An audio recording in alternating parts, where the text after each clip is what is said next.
ಈ ಸಲ ಏನಂತಂದ್ರೆ ಪ್ರೇಕ್ಷಕರು ಫಸ್ಟ್ ನೋಡ್ಲಿ, ಆಮೇಲೆ ಉಳಿದವ್ರು ನೋಡ್ಲಿ ಅಂತ. ಅಂದ್ರೆ ಯಾರು ಹರ್ಟ್ ಆಗಂತದಲ್ಲ.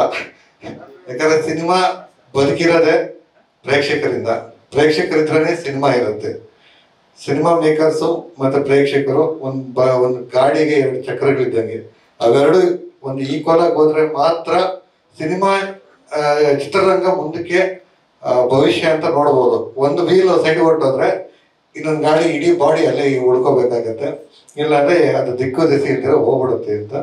ಸೊ ಆ ಕಾರಣಕ್ಕೆ ಪ್ರೇಕ್ಷಕರಿಗೆ, ಎಸ್ಪೆಷಲಿ ನಾವು ಎಲ್ಲ ಬೆಂಗಳೂರಲ್ಲೇ ಇವೆಂಟ್ ಮಾಡೋದ್ರಿಂದ ಈ ಇಂಟರ್ನೆಟ್ ಇಲ್ದೇ ಇರೋ ಟೈಮಲ್ಲಿ ಪ್ರಿಂಟು ಟಿವಿ ಅನ್ನೋದು ಮೇಜರ್ ಆಗಿ ಪ್ರಮೋಷನ್ ಟೈಮಲ್ಲಿ ಸೊ ನ್ಯೂಸ್ ಎಲ್ಲರಿಗೂ ಕರೆಕ್ಟಾಗಿ ಕರ್ನಾಟಕದ ಎಲ್ಲ ಮೂಲೆಗೂ ತಲುಪ್ತಾ ಇತ್ತು. ಬಟ್ ಇಂಟರ್ನೆಟ್ ಬಂದ ಮೇಲೆ ಆಲ್ಗಾರಿದಮ್ ಅನ್ನೋದು ಬೆಂಗಳೂರು ಏರಿಯಾ ಬಿಟ್ಟು ಇನ್ನೊಂದು ಏರಿಯಾಗೆ ಹೋಗಲ್ಲ. ಕೆಲವೊಂದು ಪೋಸ್ಟ್ಗಳು ಅದು ತೋರಿಸುತ್ತೆ. ಯಾಕಂದ್ರೆ ನೀವು ಅನಾಲಿಟಿಕ್ಸ್ ಹೋಗಿ ನೋಡಿದ್ರೆ ಈ ಪೋಸ್ಟ್ ಈ ಏರಿಯಾದಲ್ಲಿ ಮಾತ್ರ ನೋಡಿದ್ದಾರೆ, ಆ ಏರಿಯಾದಲ್ಲಿ ನೋಡಿದ್ದಾರೆ ಅಂತ. ಸೊ ನಮ್ಮ ಪ್ರಚಾರಗಳೇ ಅಲ್ಲಿ ತಲುಪ್ತಾ ಇಲ್ಲ. ಸಿನಿಮಾ ಅವ್ರಿಗೆ ಗೊತ್ತಾಗ್ತಲ್ಲ, ಒಳ್ಳೆ ಸಿನಿಮಾ ಬಂದಿರೋದೇ ಗೊತ್ತಾಗಲ್ಲ. ಸೊ ಇದಕ್ಕೆ ಸೊಲ್ಯೂಷನ್ ಆಗಿ ನಮ್ಮ ನಿರ್ಮಾಪಕರು ನಾವು ಡಿಸೈಡ್ ಮಾಡಿದ್ದೇನಂತಂದ್ರೆ, ಸೊ ಸಿನಿಮಾನ ಫಸ್ಟ್ ಶೋ ನಲ್ಲಿ ತಗೊಂಡೋಗೋಣ. ಸೊ ಅಲ್ಲಿ ಜನ ಫಸ್ಟ್ ನೋಡಿ ಆ ರಿಯಾಕ್ಷನ್ಸ್ ಅವ್ರು ಅಲ್ಲಿ ಸ್ಪ್ರೆಡ್ ಆದ್ರೆ ಕನ್ನಡ ಸಿನಿಮಾಗಳಲ್ಲಿ ಒಳ್ಳೆ ಪ್ರಯತ್ನಗಳ ಬಗ್ಗೆ ಅಲ್ಲೂ ಒಂದು ವಿಷಯ ಮುಟ್ಟುತ್ತೆ, ಒಳ್ಳೆ ಸಿನಿಮಾಗಳಿಗೆ ಅಲ್ಲೂ ಪ್ರೇಕ್ಷಕರು ಬರ್ತಾರೆ ಅನ್ನೋ ಒಂದು ನಂಬಿಕೆಯ ಮೇಲೆ ಈ ಪ್ರದರ್ಶನ ಮಾಡ್ತಾ ಇದ್ದೀವಿ. ಸೊ ಇದು ನಮ್ಮ ಸಿನಿಮಾದ ಒಂದು ಇಂಪಾರ್ಟೆಂಟ್ ವಿಷಯನ ನಿಮ್ಮೆಲ್ಲರ ಜೊತೆ ಹಂಚ್ಕೋಬೇಕಾಗಿತ್ತು. ಸಿನಿಮಾಗಳಿಗೆ ಕನ್ನಡ ಪ್ರೇಕ್ಷಕರು ಎಲ್ಲಿ ಜಾಸ್ತಿ ಫುಟ್ಫಾಲ್ ಇದೆಯೋ ಆ ಸ್ಕ್ರೀನ್ಗಳನ್ನ, ಆ ಥಿಯೇಟರ್ಗಳನ್ನ ಅಂದ್ರೆ ಒಂದು ಲಿಸ್ಟ್ ಮಾಡಿದ್ದೀವಿ. ಆ ಥಿಯೇಟರ್ ಮಾತ್ರ ರಿಲೀಸ್ ಮಾಡ್ತಾ ಇದೀವಿ. ಅದು ನಂಬರ್ ನಮ್ಮೊಂದು 40 ಸಿಗ್ಬೋದು, 50 ಸಿಗ್ಬೋದು. ಅಂದ್ರೆ ಕನ್ನಡ ಆಡಿಯನ್ಸ್ ಫುಟ್ಬಾಲ್ ಜಾಸ್ತಿ ಇರುವಂತ ಸ್ಕ್ರೀನ್ಗಳನ್ನ.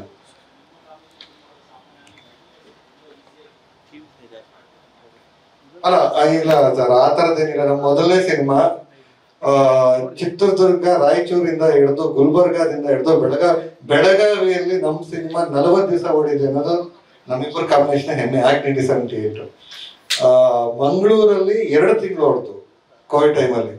ಆಕ್ಟ್ 1978 ಕುಂದಾಪುರದಲ್ಲಿ ಸೆಕೆಂಡ್ ವೀಕ್ ರಿಲೀಸ್ ಆಗಿ ಅಲ್ಲಿ 3 ದಿವಸ ಹೋಯ್ತು. ಅಂದ್ರೆ ಸಿನಿಮಾ ಚೆನ್ನಾಗಿರೋದನ್ನ ಅದು ಸ್ಪ್ರೆಡ್ ಆಗಬೇಕು, ವಿಷಯ ಮುಟ್ಟಬೇಕು. ಈ ಸಲ ಅಂದ್ರೆ ವಿಷಯ ಮುಟ್ಲಿ ಅಂತಾನೆ ನಾವು ಧಾರವಾಡಕ್ಕೆ ಹೋಗ್ತಾ ಇದೀವಿ. ಸೊ ಒಳ್ಳೆ ಸಿನಿಮಾ ಅಂತ ಅನ್ಸ್ಕೊಂಡ್ರೆ ಖಂಡಿತ ಪ್ರೇಕ್ಷಕರ ಸಪೋರ್ಟ್ ಸಿಗುತ್ತೆ ಅನ್ನೋ ಒಂದು ನಂಬಿಕೆ ಮೇಲೆ. ಬಟ್ ನಾವು ಡೇ 1 ಸ್ವಲ್ಪ ಕಡಿಮೆನೆ ಸ್ಕ್ರೀನ್ ಹಾಕ್ತೀವಿ, ಉದ್ದೇಶಪೂರ್ವಕವಾಗಿ ಕಡಿಮೆ ಮಾಡ್ತಾ ಇದೀವಿ, ಅಲ್ಲಿಂದ ಸ್ಪ್ರೆಡ್ ಆಗಲಿ ಅಂತ. ಯಾಕಂದ್ರೆ ಆಕ್ಟ್ 1978 ಫಸ್ಟ್ ಸ್ಕ್ರೀನಿಂಗ್ ಆಗ್ತಾಗ 60-70 ಸ್ಕ್ರೀನ್ ಇದ್ದಿದ್ದು. ಬಟ್ 25 ಡೇಸ್ಗೆ ಅರೌಂಡ್ ಎಲ್ಲರೂ ಥಿಯೇಟರ್ಸ್ ಓಪನ್ ಮಾಡ್ಬಿಟ್ಟು 160 ಸ್ಕ್ರೀನ್ ಏನೋ ಆಯ್ತು. ಸೊ ಆ ತರದ ಒಂದು ಪಾಸಿಟಿವ್ ಹೋಪ್ ಅಲ್ಲೇನೆ ಈ ಸಿನಿಮಾ ರಿಲೀಸ್ ಪ್ಲಾನ್ ಮಾಡ್ತಾ ಇದ್ವಿ. ಸರ್ ನಾವು BC ಸೆಂಟರ್ ಅನ್ನೋದಕ್ಕಿಂತ ಯಾವ ಥಿಯೇಟರ್ ಅವರು ನಾವು ನಿಮ್ ಸಿನಿಮಾ ಕೊಡಿ ನಾವು ಹಾಕ್ತೀವಿ ಅಂತೀರ ಅವ್ರು ಕೊಡ್ತೀವಿ. ಪರ್ಸೆಂಟೇಜ್ ಮೇಲೆ ರೆಂಟ್ ಕೊಡುವಷ್ಟು ಸಾಮರ್ಥ್ಯ ನಮ್ಗೆ ಕಡಿಮೆ. ಸರ್ ಧಾರವಾಡಕ್ಕೆ ಅದಕ್ಕೆ ಏನಂತರ ಎಮೋಷನಲ್ ಕನೆಕ್ಷನ್ ಇದೆ. ಏನಂತಂದ್ರೆ ನನ್ನ 4 ಸಿನಿಮಾ ಪ್ರೀವಿಯಸ್ 4 ಸಿನಿಮಾಗಳನ್ನ ಧಾರವಾಡದಲ್ಲಿ ಶೋಸ್ ಮಾಡಿದೀವಿ. ಅಂದ್ರೆ ಅಲ್ಲಿಯವರು ಒಂದೊಂದು ಸಿನಿಮಾನ 4ಕ್ಕಿಂತ ಜಾಸ್ತಿ ಶೋ ಮಾಡಿದ್ದಾರೆ. ಅದ್ರ ಜೊತೆಗೆ ನನಗೆ ಆ ಕಡೆ ಬೆಳಗಾವಿ, ಕೊಪ್ಪಳ, ಬಾಗಲಕೋಟೆ, ಹುಬ್ಬಳ್ಳಿ, ಹೀಗೆ ಆ ಎಲ್ಲಾ ಇದಕ್ಕೂ ಒಂದೊಂದು ಸೆಂಟರ್ ತರ ತುಂಬಾ ಜನ ಅಲ್ಲಿ ಬಂದು ಮೀಟ್ ಮಾಡೋದು. ಧಾರವಾಡ ಜೊತೆ ಬೇರೆನೆ ಕನೆಕ್ಷನ್ ಇದೆ. ಅದ್ರ ಜೊತೆಗೆ ನಾವು ಈ ಥೀಮ್ಗೆನೆ ದಕ್ಷಿಣ ಧ್ರುವದಿಂದ ಉತ್ತರ ಧ್ರುವಕ್ಕೂ ಅಂತ ಮಾಡಿದೀವಿ. ಸೊ ಬೇಂದ್ರೆ ಅವರ ಉತ್ತರ ಧ್ರುವದಿಂದ ದಕ್ಷಿಣ ಧ್ರುವಕ್ಕೂ ಹಾಡಿನಲ್ಲಿ ಇರುವಂತದನ್ನ ನಾವು ಅವ್ರಿಗೇನೆ ಒಂದು ಅಂದ್ರೆ ದಕ್ಷಿಣದಲ್ಲಿ ಇದೀವಿ ನಾವು, ಇಲ್ಲಿಂದ ಉತ್ತರದ ಕಡೆಗೆ ಸಿನಿಮಾ ಪಯಣ ಅಂತ. ಸೊ ಅದು ಸಾಹಿತ್ಯಕ್ಕೆ ಹೆಸರುವಾಸಿ ಅಂದಿರ. ಸೊ ನನ್ನ ಸಿನಿಮಾದಲ್ಲಿ ಆ ಸಾಹಿತ್ಯಕ್ಕೆ ತುಂಬಾ ಗಮನ ಕೊಡ್ತೀನಿ. ಅಂದ್ರೆ ಕಂಟೆಂಟ್ ವೈಸ್ ಆಗ್ಬೋದು, ಸೊಗಡ್ನ ಅಂದ್ರೆ ಕನ್ನಡದ ಅಂದ್ರೆ ಈ ನೆಲದ ಕಥೆಗಳನ್ನ, ಅಂದ್ರೆ ಕನ್ನಡ ಅಂತಂದ್ರೆ ಬರೀ ಭಾಷೆ ಅಂತಲ್ಲ, ಇಲ್ಲಿರೋ ಪ್ರತಿಯೊಬ್ಬ ಸೊಗಡು ಏನಿದೆ, ನೆಲದ ಸೊಗಡು ಏನಿದೆ ಅದನ್ನ ನನ್ನ ಸಿನಿಮಾಗಳಲ್ಲಿ ಆದಷ್ಟು ಅಡಾಪ್ಟ್ ಮಾಡಕ್ ಟ್ರೈ ಮಾಡಿದ್ದೀನಿ. ನನ್ನ ಮೊದಲನೇ ಸಿನಿಮಾ ಹರಿವು, ಅದು ಕೊಪ್ಪಳದ ಸ್ಟೋರಿ. ಶೂಟ್ ಮಾಡಿದ್ದು ಅಲ್ಲೇ ಬಳ್ಳಾರಿ, ಹೊಸಪೇಟೆ ಸುತ್ತಮುತ್ತ, ಗಂಗಾವತಿ ಸುತ್ತಮುತ್ತ ಶೂಟ್ ಮಾಡಿದ್ದು. ಆದಿತ್ಯ ಚೆನ್ನಾಗಿ ಬೆಂಗಳೂರಲ್ಲಿ ಶೂಟ್ ಮಾಡೋದನ್ನು ಶಿವಮೊಗ್ಗ, ದಾವಣಗೆರೆ, ಹುಬ್ಬಳ್ಳಿ ಕಡೆ ತುಂಬಾ ಒಳ್ಳೆ ರೆಸ್ಪಾನ್ಸ್ ಬಂತು ನಮ್ಗೆ. ಇನ್ನು ತುಮಕೂರು, ಚಿತ್ರದುರ್ಗ ಅಂದ್ರೆ ನಂಗೆ ಅದನ್ನ ಕ್ಲಾಸ್ ಅಂತ ಡಿವೈಡ್ ಮಾಡೋದಕ್ಕಿಂತ ಧಾರವಾಡ ಆ ಸುತ್ತಮುತ್ತ ನನ್ನ ಸಿನಿಮಾ ಇಷ್ಟಪಡೋ ಅಂತ ಒಂದು ಒಳ್ಳೆ ಸದಭಿರುಚಿಯ ಪ್ರೇಕ್ಷಕರು ನನ್ಗಿದ್ದಾರೆ. ಸೊ ಆ ಕಾರಣಕ್ಕೆ ಧಾರವಾಡನ ಚೂಸ್ ಮಾಡಿದ್ವಿ.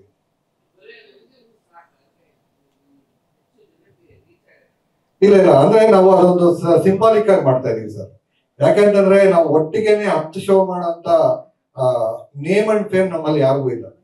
ಓಕೆ, ಈಗ ನಾನೇನಾದ್ರು ಸೂಪರ್ ಸ್ಟಾರ್ ಆಗಿದ್ದಿದ್ರೆ ಖಂಡಿತ 10 ಪ್ರೀಮಿಯರ್ ಶೋ ಮಾಡ್ತಾ ಇದ್ದೆ, 10 ಸೆಂಟರ್ ತರ ಮಾಡಿ ಒಟ್ಟಿಗೆನೆ. ಬಟ್ ನನಗೆ ಅಷ್ಟು ಜನ ಫುಲ್ ಮಾಡೋ ಶಕ್ತಿ ಇದೆ ಅಂತ ನನಗೆ ಇನ್ನೂ ನಂಬಿಕೆ ಬಂದಿಲ್ಲ. ಒಂದೇ ದಿವಸ ಖಂಡಿತ ಆ ತರದ ಸಾಹಸನ ಮಾಡ್ಬಿಡ್ತೀವಿ. ದೇವರಾಜ್ ಸರ್ ಅಂತ ಇದ್ರೆ ಏನ್ ಬೇಕಾದ್ರೂ ಸಾಹಸ ಮಾಡ್ಬೋದು ಸರ್. ನಾಳೆ ಒಂದೇ ಶೋ ಸರ್, ಪದ್ಮ ಟಾಕೀಸ್ ಅಂತ. ಪದ್ಮ ಟಾಕೀಸ್ ಅಲ್ಲಿ ನಾವು 4 ಗಂಟೆಗೆ ಮಾಡ್ತಾ ಇದೀವಿ. ನನ್ನ ಪ್ರೀಮಿಯರ್ ಶೋ 7 ಗಂಟೆಗೆ ಇರುತ್ತಲ್ಲ, ಬಟ್ ನಾನು 4 ಗಂಟೆಗೆ ಏನ್ ಮಾಡ್ತಾ ಇದೀನಿ ಅಂದ್ರೆ, ಬಾಗಲಕೋಟೆಯಿಂದೆಲ್ಲ ಬರ್ತಾ ಇದ್ದಾರೆ, ಬಿಜಾಪುರದಿಂದ ಬರ್ತಾ ಇದ್ದಾರೆ, ಸಿನಿಮಾ ನೋಡೋಕ್ಕಿಂತಾನೆ ಬರ್ತಾ ಇದ್ದಾರೆ, ಕೊಪ್ಪಳದಿಂದ ಬರ್ತಾ ಇದ್ದಾರೆ, ಹೊಸಪೇಟೆಯಿಂದ ಬರ್ತಾ ಇದ್ದಾರೆ. ನಮ್ಗೇನು ಕನ್ಫರ್ಮೇಶನ್ QR ಅಂದ್ರೆ ನಾವು ಅದನ್ನ ಏನ್ ಮಾಡಿದೀವಿ ಅಂತಂದ್ರೆ QR ಕೋಡ್ ಮಾಡಿ ಅದನ್ನ ಸೋಷಿಯಲ್ ಮೀಡಿಯಾ ಮತ್ತೆ ಧಾರವಾಡದಲ್ಲೆಲ್ಲ ಹಾಕಿದ್ವಿ. ಅಲ್ಲಿ ಹೋಗ್ಬಿಟ್ಟು ಅಲ್ಲೊಂದ್ ಸಣ್ಣ ಪ್ರೆಸ್ ಮೀಟ್ ಮಾಡಿ ಆ ಸುತ್ತಮುತ್ತ ವಿಷಯ ಮುಟ್ಟೋ ತರ ಮಾಡಿದ್ವಿ. ಸೊ ಅದನ್ನ ನೋಡಿ ಇವತ್ತಿಗೆ ನಮ್ಗೆ ಬಿಜಾಪುರ, ಬೆಳಗಾವಿ, ಈ ಕಡೆ ಶಿರಸಿ, ಹುಬ್ಳಿ, ದಾವಣಗೆರೆ, ಸೊ ಇಷ್ಟು ಊರುಗಳಿಂದ ಸಿನಿಮಾ ನೋಡಕ್ಕೆ ಅಂತಾನೆ ಬರ್ತಾ ಇದ್ದಾರೆ. ಅವ್ರು ವಾಪಸ್ ಹೋಗೋದಕ್ಕೆ ಅನುಕೂಲ ಆಗ್ಲಿ ಅಂತ 4 ಗಂಟೆಗೆ ಶುರು ಮಾಡ್ತಾ ಇದೀವಿ ಸರ್. ಅದು 708 ಸೀಟ್ ಕೆಪಾಸಿಟಿ ಇದೆ ಸರ್. ಮಲ್ಟಿಪ್ಲೆಕ್ಸ್ ಅಲ್ಲ, ಸಿಂಗಲ್ ಥಿಯೇಟರ್. ಪದ್ಮ ಟಾಕೀಸ್ ಅಂತ 1977ರಲ್ಲಿ ಶುರುವಾಗಿರುವಂತ ಥಿಯೇಟರ್, ಅದು ಹಳೆ ಥಿಯೇಟ್ರು. ಸೊ ನಿಮ್ಗೆ ಅದೊಂಥರ ಸಿಂಗಲ್ ಥಿಯೇಟರ್ ಉಳಿಸುವ ಅಭಿಯಾನದ ಒಂದು ಸಿಂಬಲ್ಲು ಆಗುತ್ತೆ. ಅದ್ರ ಜೊತೆಗೆ ಒಟ್ಟಿಗೆ ಒಂದು ಥಿಯೇಟರ್ ಎಕ್ಸ್ಪೀರಿಯನ್ಸ್ ಅಂತ ಇರುತ್ತಲ್ಲ, ಅದು ಅಲ್ಲಿ ಸಿಗುತ್ತೆ ಅನ್ನೋ ಕಾರಣಕ್ಕೆ ಪದ್ಮ ಟಾಕೀಸ್ ಮಾಡ್ತಾ ಇದೀವಿ ಸರ್. ಈ ಪ್ರಚಾರ ಅನ್ನೋದ್ರ ಬಗ್ಗೆ ನನಗೊಂದು ನಂದೇ ಆದ ಒಂದು ಪರಿಕಲ್ಪನೆ ಇದೆ ಸರ್. ಯಾಕಂದ್ರೆ ನನ್ನ ಹತ್ರ ದುಡ್ಡು ಅಷ್ಟು ಖರ್ಚು ಮಾಡೋ ಇದರಲ್ಲಿಲ್ಲ ನಾನು. ಯಾಕಂದ್ರೆ ಅಷ್ಟು ದುಡ್ಡು ಖರ್ಚು ಮಾಡೋ ಸಿನಿಮಾಗಳು ಗೆಲ್ತಾವೆ ಅನ್ನೋ ಗ್ಯಾರಂಟಿ ಇಲ್ಲ. ಓಕೆ, ಪ್ರಚಾರ ಮಾಡ್ಬೇಕು, ಆಯ್ತಾ? ಸೊ ಪ್ರಚಾರ ಮಾಡ್ಬೇಕು ಅಂತಂದ್ರೆ ಏನ್ ಮಾಡ್ಬೋದು ಅಂತಂದ್ರೆ, ನಾವು ಈ ಸಿನಿಮಾದ ಟೈಟ್ ಅನೌನ್ಸ್ಮೆಂಟ್ ನಾವು ಪ್ರೆಸ್ ಮೀಟ್ ಮಾಡಿದೀವಿ ಸರ್. ಓಕೆ, ಸೊ ಅಲ್ಲಿಂದಾನೇ ಶುರು ಮಾಡಿದೀವಿ. ಸೊ ಅದು ಎಷ್ಟು ಜನಕ್ಕೆ ರೀಚ್ ಆಗ್ಬೇಕು ಅದನ್ನ ನಾವು ತಲುಪಿದೀವಿ. ಟಿವಿಯಲ್ಲೂ ಬಂತು, ಪ್ರಿಂಟ್ ಬಂತು, ಅದನ್ನ ನಾವು ಸೋಷಿಯಲ್ ಮೀಡಿಯಾದಲ್ಲೂ ಬೂಸ್ಟ್ ಮಾಡಿ ಆ ಪ್ರಚಾರ ಮಾಡಿದ್ವಿ. ಅದಾದ್ಮೇಲೆ ನಾವು ಪ್ರತಿಯೊಂದು ಕಂಟೆಂಟ್ ಡಿಜಿಟಲ್, ಸೋಷಿಯಲ್ ಮೀಡಿಯಾ ಮತ್ತೆ ಸುಧೀಂದ್ರ ಸರ್ ಎಲ್ಲಾ ಪ್ರೆಸ್ ವರ್ಗು ಕವರ್ ಮಾಡಿ ಈ ಒಂದು ಸಂಪ್ರದಾಯ ಏನಿದೆಯಲ್ಲ ಸಿನಿಮಾದ, ಅದನ್ನ ಯಾವ್ದನ್ನು ಮಿಸ್ ಮಾಡಿಲ್ಲ. ಇವನ್ ನಮ್ದೊಂದು ಟೈಟಲ್ ಸಾಂಗ್ ನ ಪ್ರೆಸ್ ಮೀಟ್ ಮಾಡಿದೀವಿ. ಈ ಪಬ್ಲಿಕ್ ಇವೆಂಟ್ಗಳು ಆ ತರ ಕಲ್ಪನೆ ನಾನಿಲ್ಲ. ಯಾಕಂತಂದ್ರೆ ಅದು ಒಬ್ಬ ನಮ್ಮಲ್ಲಿಬ್ರು ದೊಡ್ಡ ಸ್ಟಾರ್ ಅಂತ ಇದ್ದಾಗ, ಇಲ್ಲ ನಾನೊಬ್ಬ ದೊಡ್ಡ ಸ್ಟಾರ್ ಆದಾಗ ಅಲ್ಲಿ ಜನ ಸೇರ್ತಾರೆ ಸರ್. ಇಲ್ಲ ಅಂತಂದ್ರೆ ನಮ್ಗೆ ಒಂದು 50-100 ಜನ ಸೇರೋದು ಕಷ್ಟ ಇದೆ. ಸೊ ಅದನ್ನ ಪ್ರಾಕ್ಟಿಕಲ್ ಆಗಿರೋದು ಬೆಟರ್ ಅಂತ. ಸೊ ನಮ್ಗೆ ಎಲ್ಲಿ ಜನ ಸೇರ್ತಾರೆ ಅವಾಗ ಆ ತರದ ಇವೆಂಟ್ಗಳು ಮಾಡೋದ್ರಲ್ಲಿ ಅರ್ಥ ಇದೆ. ನಮ್ದಿಲ್ಲ. ಸೊ ನಮ್ಗೇನಂತಂದ್ರೆ ಎಸ್ಪೆಷಲಿ ನಮ್ ಸಿನಿಮಾ ನೋಡೋದ್ರಲ್ಲೂ ಒಂದು ಅವ್ರು ಬೇರೆ ತರ ಕ್ಲಾಸ್ ಆಡಿಯನ್ಸ್ ಅಂತಾನೆ ನಮ್ಮನ್ನ ಡಿವೈಡ್ ಮಾಡ್ಬಿಟ್ಟಿದ್ದಾರೆ. ಸೊ ಅವ್ರಿಗೆ ಏನ್ ರೀಚ್ ಮಾಡ್ಬೇಕೋ ಆ ರೀಚ್ ಮಾಡೋದಕ್ಕೆ ಎಲ್ಲಾ ಪ್ರಯತ್ನ ಮಾಡಿದೀವಿ. ಅದು ಎಷ್ಟು ಮಟ್ಟಿಗೆ ಆಗಿದೆ ಅನ್ನೋದು ಶುಕ್ರವಾರ ಬೆಳಗ್ಗೆ ಗೊತ್ತಾಗುತ್ತೆ.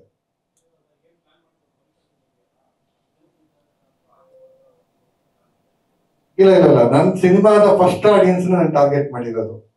ನನ್ನ ಸಿನಿಮಾದ ಫಸ್ಟ್ ಆಡಿಯನ್ಸ್ ಏನಿರ್ತಾರಲ್ಲ ಅವ್ರನ್ನ ಟಾರ್ಗೆಟ್ ಮಾಡಿ ಅವ್ರಿಗೆ ನಮ್ಮ ಸಿನಿಮಾದ ನಾವು ಟಾರ್ಗೆಟ್ ಮಾಡೋದೇನಂದ್ರೆ ಮೇಜರ್ ಆಗಿ ಟೈಟ್ಲು, ರಿಲೀಸ್ ಡೇಟು, ಇದನ್ನ ಪರ್ಟಿಕ್ಯುಲರ್ ಆಗಿ ನಾನು ರೀಚ್ ಮಾಡಿಸ್ಬೇಕು ಅಂತ. ಯಾಕಂತಂದ್ರೆ ಸಿನಿಮಾಗೆ ಬರಬೇಕು ಬರಬಾರ್ದು ಅನ್ನೋದು ಅವ್ರ ಇಚ್ಛೆ.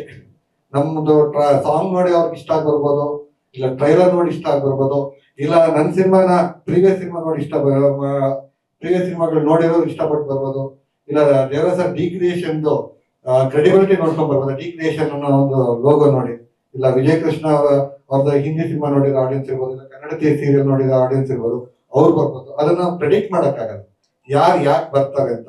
ಬಟ್ ಅವ್ರಿಗೊಂದು ಸಿನಿಮಾ ಇದೆ ಅನ್ನೋದು ಗೊತ್ತಾಗಬೇಕು ಅನ್ನೋದು ನಮ್ ಟಾರ್ಗೆಟ್. ಒಂದು ಸಿನಿಮಾ ಇದೆ, ಆ ಸಿನಿಮಾದಲ್ಲಿ ಈ ತರ ಹಾಡುಗಳಿದೆ, ಆ ಹಾಡು ಟ್ರೈಲರ್ ಈ ತರ ಇದೆ, ಅದು ಕತೆ ಈ ತರದ ಒಂದು ಫಾರ್ಮೆಟ್ ಅಲ್ಲಿ ಇದೆ ಅನ್ನೋ ವಿಷಯ ಬೇಸಿಕ್ ನ ತಲುಪಿಸೋದು. ಯಾಕಂದ್ರೆ ನಾವು ಏನೇ ಪ್ರಚಾರ ಮಾಡಿ ನಾನು ಹೋಗಿ ಕೂತ್ಕೊಂಡು ಕೂಗಾಡಿ ಏನೇ ಮಾಡಿದ್ರು ಆ ಫಸ್ಟ್ ಆಡಿಯನ್ಸ್ ಇರ್ತಾರಲ್ಲ ಅವ್ರು ಆಚೆ ಹೋಗಿ ಏನ್ ಹೇಳ್ತಾರೋ ಅದ್ರ ಮೇಲೆನೆ ಸೆಕೆಂಡ್ ಶೋ, ಇನ್ನೊಂದು ನೆಕ್ಸ್ಟ್ ಶೋಗಳಿಗೆ ಜನ ಬರೋದು. ಇದು ನಾನ್ ಕಂಡ್ಕೊಂಡಿರೋಂತ ಸತ್ಯ. ಯಾಕಂದ್ರೆ ನಾವು ಏನೇ ಹೇಳಿ, ನಾವು ರಿಲೀಸ್ ಫಸ್ಟ್ ಟೈಮ್ ಮಾಡ್ಬಿಟ್ಟು ಆಚೆ ಬಂದ್ಬಿಟ್ಟು ನಮ್ ಸಿನಿಮಾ ಸೂಪರ್ ಹಿಟ್ ಅಂತ ಏನೇ ಹೇಳ್ಕೊಟ್ರು ಶೋ ಲೆಕ್ಕ ಡಿಸ್ಟ್ರಿಬ್ಯೂಟರ್ ಗೊತ್ತಿರುತ್ತೆ, ಪ್ರೊಡ್ಯೂಸರ್ ಗೊತ್ತಿರುತ್ತೆ ಸರ್. ಸೊ ಅದನ್ನ ಹೇಳಿ ಪ್ರಯೋಜನ ಇರೋದು. ಅಂದ್ರೆ ಅಲ್ಲಿ ಥಿಯೇಟರ್ ಖಾಲಿ ಹೊಡಿದ್ದು ನನ್ನ ಸಿನಿಮಾನ ಹಂಗಿದೆ ಅಂತ ಹೇಳೋದು. ಜನ ಹೋದ್ರೆ ನಮ್ಗೆ ಅದು ಖುಷಿ, ಜನ ಬರ್ಬೇಕು ಅನ್ನೋದೇ ನಮ್ಮ ಉದ್ದೇಶ. ಈಗ ನಮ್ಮ ಸಿನಿಮಾಗೆ ಎಷ್ಟು ನಾವು ರೀಚ್ ಮಾಡಬೇಕು, ನಮ್ಮ ಅಭಿಮಾನಕ್ಕೆ ಬರೋ ಜನ ಎಷ್ಟು ಜನ ಇದ್ದಾರೆ ಅವ್ರಿಗಂತೂ ಡೆಫಿನೆಟ್ಲಿ ರೀಚ್ ಆಗುತ್ತೆ. ಶುಕ್ರವಾರ, ಶನಿವಾರ, ಭಾನುವಾರ ಬಂದು ನೋಡೋ ಪ್ರೇಕ್ಷಕರು ಡೆಫಿನೆಟ್ಲಿ ಮಂಡೇ ನಮ್ಮ ಸಿನಿಮಾ ನಾವು ಶುರು ಮಾಡ್ತಾರೆ. ಆ ಕಾನ್ಫಿಡೆನ್ಸ್ ಅಂತೂ ನಾನು ನಿಮ್ಗೆ ಹೇಳ್ತೀನಿ 200%. ಏನ್ ಆಡಿಯನ್ಸ್ ನಮ್ಗೆ ಅಂತಿದ್ದಾರೆ, ನಮ್ಮ ಬ್ಯಾನರ್ಗೆ ಆಗ್ಬೋದು, ಮನ್ಸೂರ್ಗೆ ಆಗ್ಬೋದು, ವಿಜಯ್ಗೆ ಆಗ್ಬೋದು, ಪ್ರಿಯಾಂಕಾಗ್ ಆಗ್ಬೋದು, ಆ audience definitely Friday, Saturday, Sunday ನೋಡ್ಬೋದು. ಮೇ ಬಿ ಅವತ್ತಿನ ದಿವಸಗಳು ನಿಮ್ ಥಿಯೇಟರ್ ಆಫ್ ಇರ್ಬೋದು, ಖಾಲಿನೂ ಆಗ್ಬೋದು. ಮಂಡೇ ಡೆಫಿನೆಟ್ಲಿ ಎಲ್ಲಾ ಥಿಯೇಟರ್ಸ್ 100% ಫುಲ್ ಆಗ್ತಾ ಹೋಗುತ್ತೆ. ಏನೋ ಪ್ಲಾನ್ ಮಾಡ್ದಂಗೆ ವೆರಿ ಲೆಸ್ ಥಿಯೇಟರ್ಸ್ ಪ್ಲಾನ್ ಮಾಡಿದೀವಿ. ಲೆಸ್ ಥಿಯೇಟರ್ ಅಲ್ಲಿ ಕ್ರೌಡ್ ಜನ ನೋಡ್ತಾರೆ. ಆಮೇಲೆ ನಂಬರ್ ಆಫ್ ಥಿಯೇಟರ್ಸ್ ಇನ್ಕ್ರೀಸ್ ಆದಂಗೆ ಆಡಿಯನ್ಸ್ ಇನ್ಕ್ರೀಸ್ ಆಗ್ತಾರೆ, ಥಿಯೇಟರ್ಸ್ ಫುಲ್ ಆಗುತ್ತೆ. ಈ ಸಿನಿಮಾ ಬಗ್ಗೆ ನಾವು ಏನು ಹೇಳೋದಿಲ್ಲ, ನೀವೇ review first day first show ನಿಮ್ಗೂ ಪ್ರಯತ್ನ ಮಾಡಿದೀವಿ. ಎಲ್ಲಿ ಪ್ಲಾನ್ ಆಗಿಲ್ಲ ನನಗೆ, ಪ್ಲಾನ್ ಇದೆ, ಆಮೇಲೆ ರಿವೀಲ್ ಮಾಡ್ತಾರೆ, ನೀವು ನೋಡ್ತೀರಾ. ಡೆಫಿನೆಟ್ಲಿ 1 ಗಂಟೆ ಟೈಮ್ ಅಂತ ಸುಮ್ಮನೆ ಕೂತಿರ್ತೀರಾ. ಈ ತರ ಏನು ಕೇಳಕ್ಕೂ ಹೋಗಲ್ಲ, ಮಾಡಕ್ಕೂ ಹೋಗಲ್ಲ. ಡೆಫಿನೆಟ್ ಪ್ರಚಾರ ಏನಂದ್ರೆ ಸರ್, ಈಗ ನಾವು ಎಲ್ಲಾರು ರೀಚ್ ಮಾಡ್ತೀವಿ ಅಂದ್ರೆ ಕಷ್ಟ ಇದೆ ಸರ್. ಅದಕ್ಕೆ ದುಡ್ಡು ಬೇಕೇ ಬೇಕು. ಈಗ ನಾವು ನಮ್ಮ ಸಿನಿಮಾಗೆ ಎಷ್ಟರ ಮಟ್ಟಿಗೆ ಜನ ಬರ್ಬೋದು ಅನ್ನೋ ನನಗೆ ಅಂದ್ರೆ ಡೈರೆಕ್ಟರ್ ಆಗಿ ನನಗೊಂದು ಕಲ್ಪನೆ ಇರುತ್ತೆ. 4 ಸಿನಿಮಾಗಳ ಏನು ಫಸ್ಟ್ ಶೋಗೆ ಏನ್ ಜನ ಬಂದಿದಾರಲ್ಲ, ಆ ಅನಾಲಿಸಿಸ್ ಮೇಲೆ ನನ್ನ ಈ ಸಿನಿಮಾಗೆ ಫಸ್ಟ್ ಶೋಗೆ ಇಷ್ಟು ಜನ ಬರ್ಬೋದು ಅಂತ. ಅವ್ರು ಅಷ್ಟು ಜನಕ್ಕೆ ನನ್ನ ಸಿನಿಮಾ ಬರ್ತಾ ಇದೆ ಅನ್ನೋ ವಿಷಯ ಗೊತ್ತಾಗಬೇಕು ಅನ್ನೋದು. ಅವ್ರು ನೋಡ್ಕೊಂಡೋಗಿ ಅವ್ರ ಸರ್ಕಲ್ಗಳಲ್ಲಿ ಅವ್ರ ಜನ ಮಾತಾಡಿದ್ರೆ, ಅಂದ್ರೆ ಅದು ಹಾನೆಸ್ಟ್ ಒಪಿನಿಯನ್ ಸ್ಪ್ರೆಡ್ ಆದ್ರೆ ಮಾತ್ರ ಸಿನಿಮಾ ಗೆಲ್ಬೇಕು ಅನ್ನೋದು ನಮ್ದು. ಅದೇ ಅಂದ್ರೆ ನಾವು ಡಿಗ್ರೇಷನ್ ಇಂದ ಇಲ್ಲಿವರೆಗೂ ಸರ್ ಜೊತೆ ನನ್ನ 3ನೇ ಸಿನಿಮಾ, ಡಿಗ್ರೇಷನ್ ಎಲ್ಲ 5 ಸಿನಿಮಾ ಮಾಡಿದ್ದಾರೆ. ಅವ್ರ ಮೊದಲನೇ ಸಿನಿಮಾಕ್ಕೆ ಜಾಸ್ತಿನೇ ಪ್ರಚಾರ ಖರ್ಚು ಮಾಡಿದ್ದಾರೆ. ನಿಯರ್ಲಿ 5 ಕೋಟಿ ಸರ್, 5 ಕೋಟಿ ಅವ್ರು ಪ್ರಚಾರ ಮಾಡಿದ್ದಾರೆ. ಅದಾದ್ಮೇಲೆ ಅವ್ರದ್ದು ಬೇರೆನೆ ಎಕ್ಸ್ಪೀರಿಯನ್ಸ್. ಅದಾದ್ಮೇಲೆ ನಾವು ಪ್ರಚಾರನ ಹಾನೆಸ್ಟ್ ಆಗಿರೋಣ, ನಮ್ಗೆ ಎಷ್ಟಾಗತ್ತೆ ಅಷ್ಟು ಮಾಡೋಣ. ಜನ ಮಾತಾಡಿ ಥಿಯೇಟರ್ಗೆ ಬಂದ್ರೆ ನಮ್ಗೆ ಅದು ಖುಷಿ ಆಗತ್ತೆ. ನಾವು ಅವ್ರಿಗೆ ಸುಳ್ಳು ಹೇಳೋದು ಬೇಡ ಅಂತ.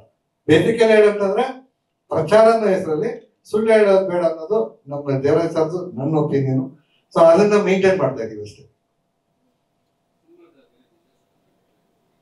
ಖಂಡಿತವಾಗ್ಲೂ ಏನು ಬಿಸ್ನೆಸ್ ಮಾಡಿಲ್ಲ ಸರ್. ಅಂದ್ರೆ ನಾವೆಲ್ಲೋ ಅಪ್ರೋಚೇ ಮಾಡಿಲ್ಲ.